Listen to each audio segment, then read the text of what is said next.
Greetings from TaiyangNews. I am Shravan Chunduri, Head of Technology at TaiyangNews. The team of TaiyangNews is on the floors of Intersolar Europe, the largest solar show of the continent.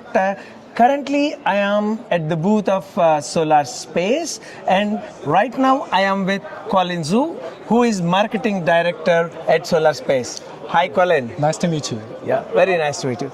Yeah, so it's a pleasure to have a brief discussion. Thanks for taking out some time. SolarSpace is one of the leading cell and module producer. So could you briefly give us some history and also the current market positioning of SolarSpace? All right. We specialize in R&D and production of PV cells before. In 2024, PV InfoLink survey ranked us as the world's second largest cell supplier. Based on our expertise in cells, we expanded into module manufacturing in 2021. By 2024, annual module shipments reached around 3 gigawatts. We hope to continue our success in cell and become a first-tier module supplier within 2 or 3 years, maybe a near future.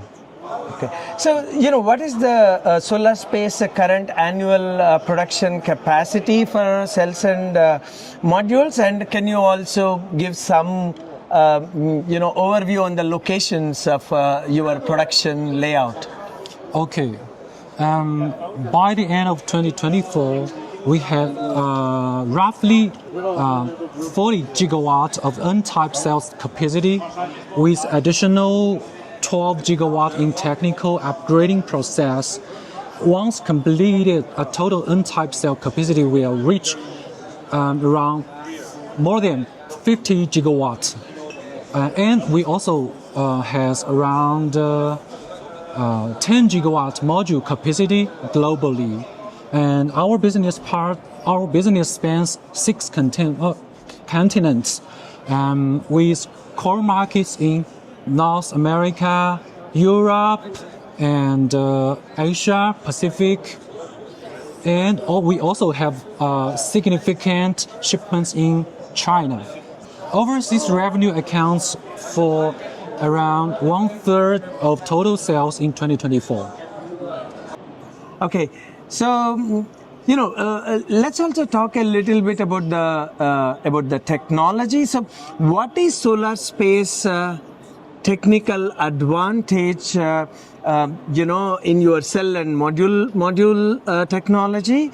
And, what are the innovations currently being used to improve the product performance? And also, I would like to know, is the company working on developing new technologies such as high efficiency cells or bifacial or new materials, something like that? Yeah, it's a good question.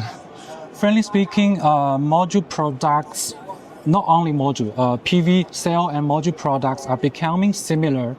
And the current technology routes in the PV industry are mainly focused on several directions. While PERC technology is phasing out, N-type and BC has become the industry focus. This year, we will mainly our main products will focus on N-type technology. We are also reserve some other technology routes, and next month in Shanghai SNEC exhibition, we will show another kind of technology products you can come. On the same technology platform, we are relying on SolarSpace advantages in cell manufacturing, optimizing production processes to improve cell efficiency and reduce CTM loss through module BOM improvements. We also strictly control high production yields to ensure the reliability and the delivery competitive solutions to our clients. Yeah. Okay, so then let's talk a little bit about the ESG management and your social responsibility. How does SolarSpace implement ESG management in your operation? And can you also share some specific initiatives or achievements you made from ESG perspective? Our annual ESG report will be released in the next week, and the questions you asked refers in that report, I think.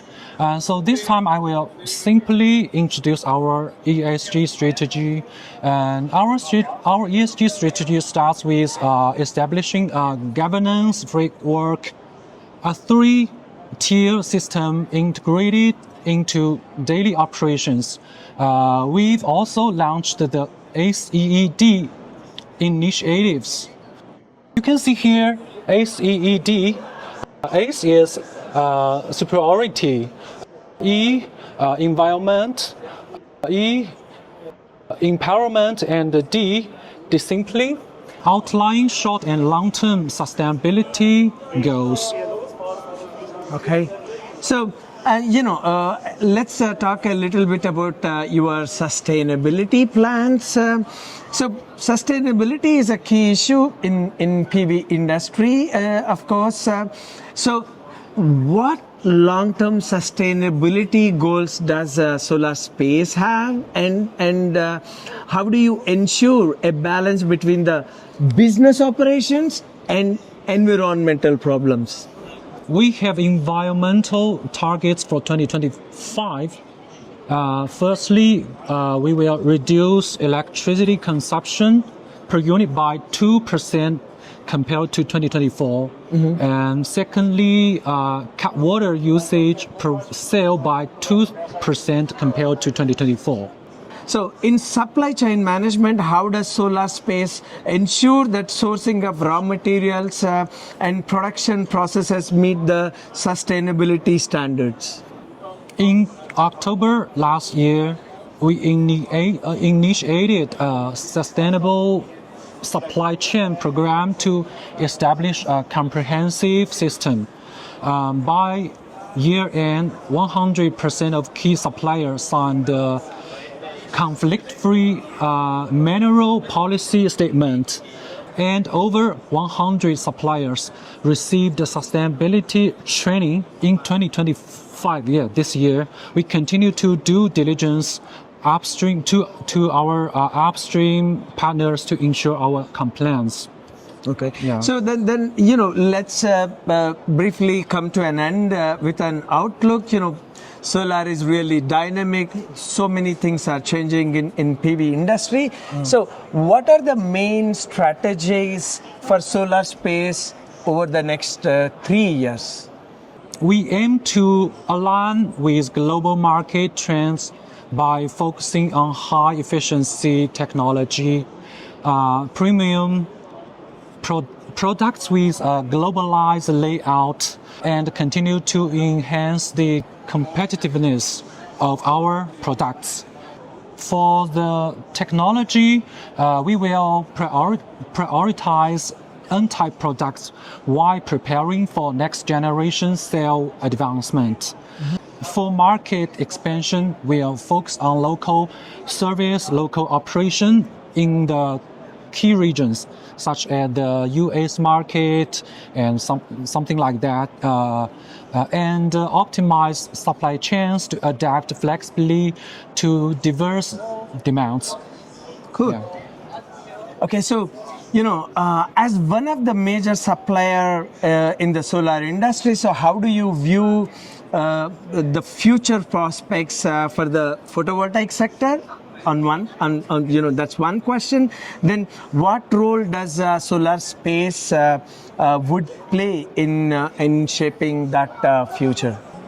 We can say the PV industry is one of the few sectors with clear growth potential over the next 3 to 5 years, driven by shifting public attitudes and supportive policies.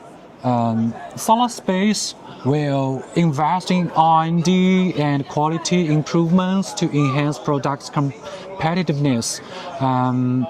In addition, build zero carbon factories to reduce carbon footprints across the supply chain. Finally, advance ESG practice to promote sustainable industry development. Yeah. Okay. Thank you, Okay. Colin. That was Yeah, a very yeah, nice thank you. interview. Yeah.